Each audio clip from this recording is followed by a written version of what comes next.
তিন রকমের ডাল দিয়ে আজকে বাংলা হোটেলে ডাল রান্না করব। এখানে আমি মুগের ডাল নিয়েছি এক কাপ পরিমাণ, আর এগুলো হচ্ছে খেসারির ডাল আর হচ্ছে মসুর ডাল। সম্পূর্ণ ডাল আমি ধুয়ে সুন্দর করে পরিষ্কার করে নিয়েছি।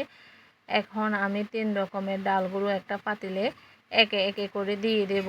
আপনার যারা যেরকম বেশি রান্না করলে বেশি পরিমাণে কিন্তু ডাল দেবেন, আমি কিন্তু অল্প রান্না করব, এর জন্য এক কাপ পরিমাণ করে তিন রকমের ডাল ঢেলে দিয়েছি। আর এখানে ডালগুলো দেওয়া শেষ। এখন আমি পরিমাণ মতো কিছু পানি দিব। প্রথমে আপনার ডালগুলো সিদ্ধ করে নিতে হবে। আসসালামু আলাইকুম এভরিওয়ান, সবাই কেমন আছেন? আলহামদুলিল্লাহ আমিও ভালো আছি। আজকে আপনাদেরকে বাংলা হোটেলের ডাল রান্না নিয়ে আমি এসেছি।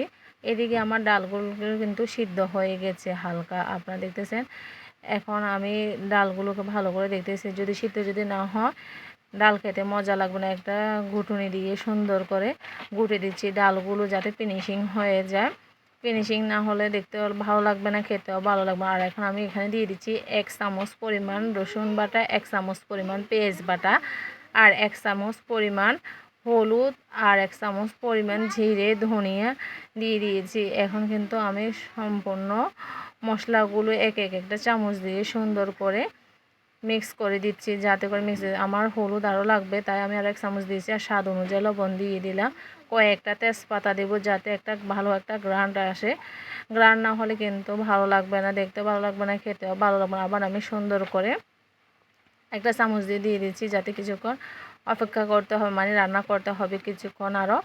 রান্না করার পর এই যে আমার সুন্দর একটা লুক আসছে। এখন আমি দিয়ে দেবো, আপনার বাংলা হোটেলের ডাল রান্না করবো বলে কথা, তখন একটা ডিম দিয়ে দিয়েছি, যাতে করে আরও একটা টেস্ট হয়। যাতে আপনারা যারা পর্যন্ত এখনও বাংলা হোটেলে ডাল রান্না করে খান নাই, তারা কিন্তু একবার হলে ট্রাই করে নেবেন। কয়েকটা কাঁচামরিচ দিয়েও দিচ্ছি, সবুজ সবুজ একবারে গাছের তরতাজা কাঁচামরিচ দিয়ে আমি এই ডালগুলো রান্না করব। আপনার কালারটাও দেখতে সুন্দর হয়েছে, খেতেও কিন্তু অনেক মজা হয়েছে। আপনারা এইভাবে হোটেলে কিন্তু 3-4 রকমের ডাল মিক্স করে ডাল রান্না করে। আর এখন আমি দিয়ে দিব ডালগুলো বাগার দেওয়ার জন্য 3টা আপনার শুকনো মরিচ 3-4টা দিলে আপনারা যেরকমভাবে দিতে পারেন। আর দিয়ে দেবো পেঁয়াজ কুচি, রসুন কুচি, এগুলো দিয়ে ভাগা দিলে ভালো একটা সেন্ট আসে।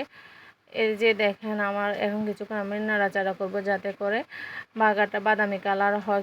এই জন্য আপনারা যারা এখনও পর্যন্ত খান না, তারা কিন্তু একবার হলে ট্রাই করবেন। আমি একটা অনেক বড় ভিডিও নিয়ে এসেছি, কারণ হচ্ছে যে ছোট ছোট ভিডিওগুলোতে কিন্তু আমরা সম্পূর্ণ কীভাবে ডাল রান্না করব ওগুলো দেখানো হয় না। এখন আমি এর জন্য বড় একটা লং ভিডিও নিয়ে এসেছি আপনাদের জন্য, যাতে করে ভালো করে দেখতে পারেন। সেদিন বাগারগুলো ফাইনালি হয়ে গেছে।